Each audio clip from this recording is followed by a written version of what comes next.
सुप्रभात मंडळी. मी निलिमा पटवर्धन आणि आपण सध्या वाचत आहोत डॉक्टर ज्योती चिंचणीकर यांच्या मंत्रोत्तम नाना या कादंबरीवर आधारित सौ मीनाक्षीताई देशमुख लिखित नाना फडणवीस ही लेखमाला कालच्या पुढे सुरू करते. शास्त्री बुवांसमोर आपल्या मनातलं दुःख मोकळं करत म्हणाले, आमच्या तीर्थरूपाने आपले मोठ्या हौसेनं मला आजोबांचं नाव बाळाजी ठेवलं. थोरल्या श्रीमंतांचंही नाव बाळाजी होतं. त्यांना सगळे नानासाहेब म्हणत. मलाही सगळ्यांनी नाना म्हणावं म्हणून हट्ट धरत असे मी. मोरोबा माझ्यापेक्षा लहान, तो आणि इतर मुलं नाना म्हणू लागले. मग तेच नाव रूढ झालं. मला बाळ म्हणणारे 4च लोक, मामा बळवंतराव, आई, भाऊ काका आणि थोरले श्रीमंत नानासाहेब. या पानिपतच्या झंझावातात 4ही जण नाहीशी झाले. एक सुस्कारा टाकत नाना म्हणाले, मला बाळ म्हणू नका. म्हणून हट्ट धरणारा आज बाळ म्हणणारं कोणी वडीलधारं राहिलं नाही म्हणून अतिशय दुःख होत आहे. रामशास्त्री त्यांना समजावत म्हणाले, तुमचं दुःख फार मोठं आहे नाना, पण धीरानं पचवून पुन्हा जोमानं उभं राहायला हवंय. आपल्या श्रीमंतांकडे पहा, त्यांचा विचार करा. त्यांचं वय काय, अवघं 16 वर्षांचं, आणि अंगावर केवढी मोठी जबाबदारी. वडीलधारी म्हणून ज्यांचा आधार घ्यावा ते काकाच. तुम्ही जाणून आहातच. तेव्हा तुम्ही स्वतःला सावरून कामात लक्ष घाला. तुमचं दुःख कमी होईल आणि श्रीमंतांनाही विश्वासाचा जवळचा माणूस मिळेल. शास्त्री बुवा आपल्याशी बोलून मन हलकं झालं. उद्यापासून कामावर रुजू होतो, असं म्हणाले नानासाहेब. श्रीमंत माधवराव पेशव्यांचे काका राघोबा दादांच्या कारवाया सुरूच होत्या. दादासाहेब आणि श्रीमंतांचं युद्ध झालं आणि गावला श्रीमंतांनी शरणागती पत्करली. तिथल्या श्रीमंतांच्या तळावर आणि इथे पुण्यातही शनिवार वाड्यावर गारद्यांचे पहारे बसवले. दादासाहेबांचा मनमानी कारभार सुरू झाला. पण दौलतीचं नशीब थोर म्हणूनच नेमकं याच वेळी निजाम पुण्यावर चालून आला. निजामाचं खरं स्वरूप दादासाहेबांना कळलं. दादासाहेबांना त्याला पायबंद घालणं जमेना म्हणून पुन्हा दौलतीची सूत्र श्रीमंत माधवरावांकडे सोपवावी लागली. श्रीमंतांनी आपलं सर्व कसबपणाला लावून या प्रसंगातून निभावून नेलं. राक्षस भुवनावर निजाम नामोहरम केला. आता विजयी होऊन पेशवे पुण्याला परत येत आहेत. नाना अशा विचारात असतानाच शास्त्री बुवा आले. म्हणाले, नाना, श्रीमंत पेशवे पुण्याला येत आहेत. त्यांची इथे मोठ्या भव्य प्रमाणावर स्वागत व्हावं असं वाटतं. नाना म्हणाले, शास्त्री बुवा, आपण अगदी माझ्या मनातलं बोललात. दोघेही गोपिकाबाईंच्या महालाकडे गेले. दोघांनीही त्यांना नमस्कार केला. त्या म्हणाल्या, शास्त्री बुवा, गेल्या वर्षभराचं ग्रहण सुटलं. शास्त्री बुवा म्हणाले, आम्ही त्यासाठी चाललोय. पुण्यात श्रीमंतांचे मोठे स्वागत व्हावं असं वाटतं. अगदी योग्य. माधवाचं वय लहान, त्याला सांभाळून घेणं तर दूरच, उलट घरचे शत्रू अंगावर आले. भाऊजींनी माधवरावाला कैद केलं. पटवर्धनांच्यावर फौजा घातल्या. आमच्यावर पहारे बसवले. पण देवानं लाज राखली. माधव आता निजामावर विजय मिळवून येत आहे. त्याचं भव्य स्वागत व्हायलाच हवं. नाना म्हणाले, एक विनंती आहे. श्रीमंत पुण्यात प्रवेशल्यावर त्यांच्या येण्याच्या वाटेवर ज्या वाड्यांची मंदिरांची निजामानं नासधूस केली तेवढी तातडीने दुरुस्त करून घेऊया. त्यांच्या प्रवेशाच्या वेळी त्या लुटीच्या खुणा दिसल्यावर त्यांचं मन कष्टी व्हायला नको. ठीक आहे नाना, तुम्ही इतर गोष्टी बघा. बाबूरावांना बोलावून त्यांच्यावर हे काम सोपवते. नाना आणि शास्त्री बुवा उत्साहानं श्रीमंतांच्या स्वागताच्या तयारीस लागले.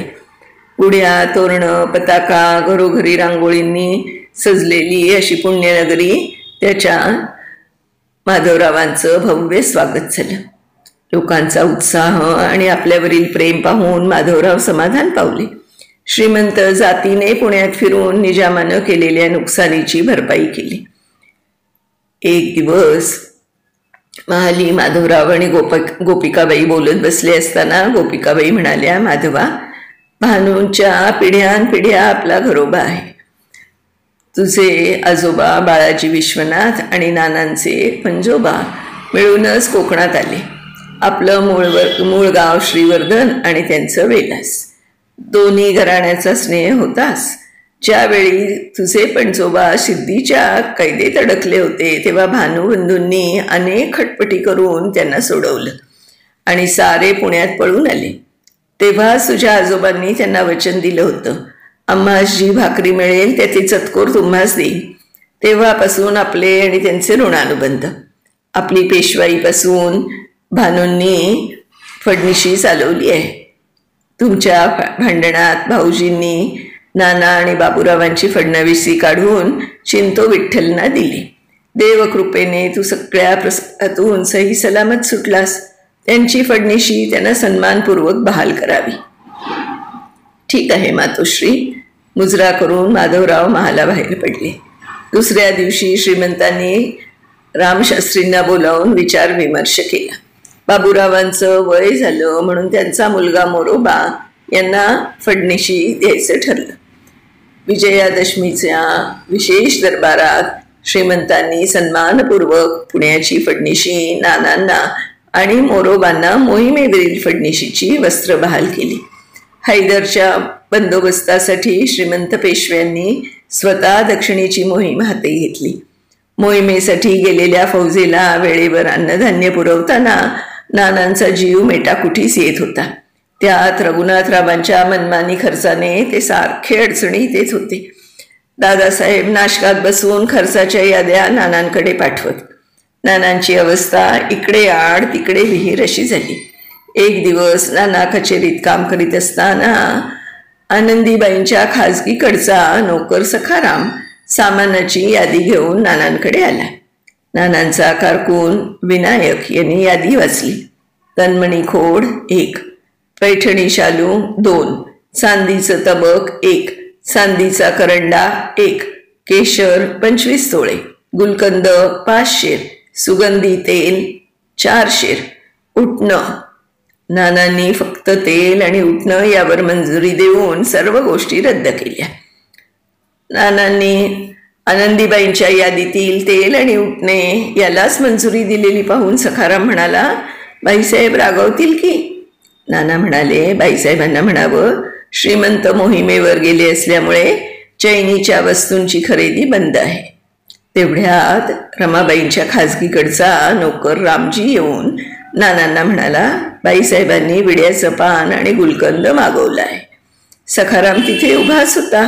नानांनी क्षणभर विचार केला आणि रामजीस म्हणाले, बाईसाहेबांना म्हणावं, श्रीमंत स्वारीवर असेपर्यंत चैनीच्या कोणत्याही वस्तूंची खरेदी होणार नाही.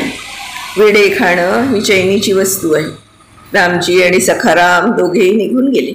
दुपारी जेवण आटपून रमाबाई वामकुक्षी घेत असतानाच आनंदीबाई आल्याची वर्दी दासींनी दिली. रमाबाई उठून त्यांच्या पाया पडल्या. आनंदीबाई म्हणाल्या, सहजच आले होते. माधव नसल्याने तुझा वेळ जात नसेल म्हणून आले. अगं, पानबिन देशील की नाही? रमा कावरी बावरी होत म्हणाली, हल्ली पान खात नाही. फसवू नकोस, सगळं ठाऊक आहे मला. अगं, तू मालकीण, नोकर माणसांनी तुझा अपमान करावा? मला तर कळल्यापासून चैनच नाही पडत. माधवाने त्या नानाला फारच चढवून ठेवलंय. रमाबाई म्हणाल्या, जाऊ द्या. जाऊ दे कसं? रमा, म्हातारी मेल्याचं दुःख नाही, पण काळ सोकावतो. एकदा त्या नानाला बोलावून चांगली कान उघडणी कर. आमच्या चैनीच्या वस्तू बंद म्हणे. आणि स्वतःचं काय? हलक्या आवाजात म्हणाल्या, त्या गुलाबबाईकडे यांची सारखी वर्दळ असते. जाऊ दे, पण तू एकदा त्यांची कान उघडणी कर बरं का. आता तू विश्रांती घे, असं म्हणून आनंदीबाई बाहेर पडल्या. श्रीमंत पेशवे हैदरची मोहीम यशस्वी करून पुण्यात आले. खास दरबार भरवून युद्धात विशेष कामगिरी केलेल्या सरदारांना मानाची वस्त्र दिली. त्याचबरोबर नानांनी इथला कारभार चोख सांभाळून त्यांनी मोहिमेवर योग्य पुरवठा केल्याबद्दल सत्कार केला.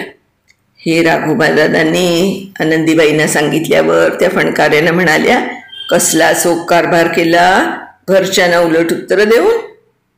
त्याची तक्रार करणारच होते, पण माधवानं असं परस्पर उत्तर दिलं. बाजूला बसलेले सखाराम बापू म्हणाले, दादासाहेब, तुम्ही पडला सरळ स्वभावाचे. इथल्या गोष्टी श्रीमंतांना माहीत झाल्या नसतील का? पण तरीही भर दरबारात नानांचा सत्कार केला, यातच काय ते समजा. राघोबा दादा म्हणाले, म्हणूनच तर ऐनवेळी तुमचा सल्ला घेतो ना. पुढे राघोबा दादा म्हणाले, आता या हैदरच्या मोहिमेत बघा ना, शेवटी माधवनं आम्हाला बोलावून घेतलं, पण ऐनवेळी आम्ही हैदरची अशी कोंडी केली होती की तो संपलाच असता. पण तुम्ही सल्ला देऊन सावध केलं की एकदा का हैदर संपला की दक्षिणेत माधवला विरोधच राहणार नाही आणि आम्हाला नाशकातच कायम खितपत पडावं लागेल. मग माधव बिलकुल तयार नसताना माधवला कैचीत पकडून हैदरशी तह करवलाच. रात्रीचे 2 प्रहर उठून गेले होते. दप्तराच्या कचेरीत श्रीमंत हिशोब पाहत होते. नाना त्यांना आवश्यक तिथे स्पष्टीकरण देत होते. पहाऱ्याचा टोल ऐकून माधवराव भानावर आले. आपल्यासाठी इतर लोक खोळंबलेली पाहून त्यांनी काम बंद केलं आणि जाण्यास उठले. नानाही त्यांच्याबरोबर चालू लागले. नाना म्हणाले, श्रीमंत, एक गोष्ट आपल्या कानावर घालायची. बोला. श्रीमंत, आपण स्वारीवर गेले असताना खर्चाची खूप ओढाताण होत होती. काकी साहेबांच्या खाजगीकडून अवाढव्य खर्च होत होता. तो कमी व्हावा म्हणून मी चैनीच्या वस्तू कपात करण्यास सुरुवात केली. एकदा काकी साहेबांच्या यादीतील वस्तूंना नकार देत असताना काकी साहेबांचा नोकर तिथे उभा असतानाच रामजी आला. बाईसाहेबांनी विड्याची पानं आणि गुलकंद मागवलं होतं. त्यांची मागणी मान्य केली असती तर काकी साहेबांनी आरडाओरडा केला असता. एकाला एक नियम लावता आणि दुसऱ्याला दुसरा. ते टळावं म्हणून चैनीच्या वस्तूंची खरेदी बंद आहे, विड्याची पानं नाही, असा निरोप बाईसाहेबांकडे पाठवला. नंतर बाईसाहेबांसमोर जाऊन खुलासा करण्याचा विचार मनी आला, पण ही गोष्ट काकी साहेबांच्या कानी गेली असती म्हणून टाळलं. श्रीमंतांनी नानांच्या खांद्यावर हात ठेवून म्हणाले, तुम्ही केलं ते योग्यच आहे. मी सांगेन समजावून बाईसाहेबांना. जा, आता शांतपणे झोपा. दुसऱ्या दिवशी जेवण करून माधवराव महालात आले. रमाबाईंनी त्यांना पान करून दिलं. तुम्ही? नको मला. मग त्यांनी रमाबाईंना खरा प्रकार सांगितला. ऐकून रमाबाई थोड्या शांत झाल्या, पण म्हणाल्या, स्वामी, ज्यांनी आम्हाला चैनीच्या गोष्टी बंद करायला सांगितल्या त्यांनी आधी आपली चैन बंद करावी ना. रमा, नाना आणि चैन अगदी विरुद्ध शब्द आहेत. हो का स्वामी? जसं दिसतं तसं नसतं बरं. आपल्याला माहीत नसेल, कदाचित त्या नानांची गुलाबाई म्हणून एक कोणी बाई. रमा. माधवराव एवढ्या जोरानं ओरडले की रमाबाई चकितच झाले. रमा, काही बोलू नका. रमा, नाना तिच्याकडे जातात त्या आमच्या सांगण्यावरून. आपल्या सांगण्यावरून? होय, आम्ही कधी याविषयी तुझ्याजवळ बोललो नाही. अगं रमा, या गुलाबबाईला 2 मुली आहेत. त्या धर्मानं आमच्या बहिणी लागतात. त्यांच्या भरण पोषणाची आमची जबाबदारी आहे. लोकापवादाच्या भीतीनं आम्ही स्वतः तिथे जाऊ शकत नाही, म्हणून आम्हीच त्यांची खबरबात ठेवण्यासाठी नानांना पाठवत आहोत. नानाही त्या मुलींना बहिणीच्या स्वरूपात पाहतात. रमा, जग काहीही म्हणू दे, पण लक्षात ठेव, जर कधी प्रसंग पडलास तर डोळे झाकून ज्यांच्यावर विश्वास ठेवता येईल अशा 2च व्यक्ती आहेत. एक रामशास्त्री आणि दुसरे नाना फडणवीस. मंडळी, आज आपण इथे थांबतोय. याच्या पुढचा भाग आपण उद्या वाचणार आहोत. तोपर्यंत मी निलिमा पटवर्धन आपली रजा घेते आणि नेहमीप्रमाणेच मीनाक्षी देशमुख यांचे खूप खूप आभार मानते. धन्यवाद ताई. उद्या भेटूया पुढच्या भागासह. नमस्कार.